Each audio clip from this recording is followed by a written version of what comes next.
Hello everyone, welcome to ByteCrack. My name is Prem. In this video, we are going to study use case diagram in software engineering. Okay, now use case diagram demonstrates the different ways that user might interact with a system. Okay, now what use case diagram is? Use case diagram actually it is used to represent the dynamic behavior of a system. Alright. Dynamic behavior of a system means it is used to represent the dynamic behavior of a system, and it shows the system's functionality by incorporating use cases, actors and their relationships.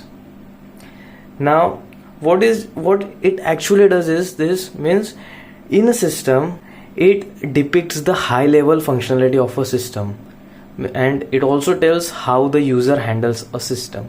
Alright. Now I had took here a simple example of an hotel or restaurant management. In this I took two actors, one as a customer and another as a manager, and all these ellipse types shapes are use cases which represents the functionalities.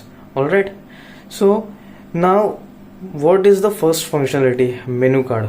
Now if the customer is visiting any restaurant or hotel, first it asks for menu card. Alright, the menu card is been served. Then customer can also place an order. The customer also can request for a bill.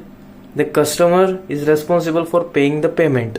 Alright, now these all other functionalities that a customer does when he visits any restaurant or an hotel. Alright, now this is another actor. Just a second. So this is another actor which acts as a manager. Okay, now what is the responsibility of manager? Manager is responsible for receiving order. Manager is responsible for serving the order that has been placed by a customer. Alright, now manager is also responsible for receiving the payment from a customer. Okay, so these all are the functionalities. Okay, these all are the functionalities, and as I told you before that all the functionalities are being represented in the use case diagram, and all these functionalities together follows an system. So this all is an system. Are you getting this?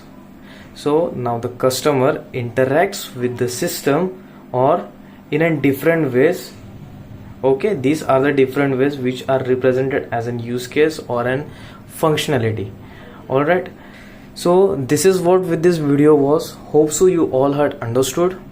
So thank you. Please like, comment, share and subscribe. We'll meet in the next video. Thank you.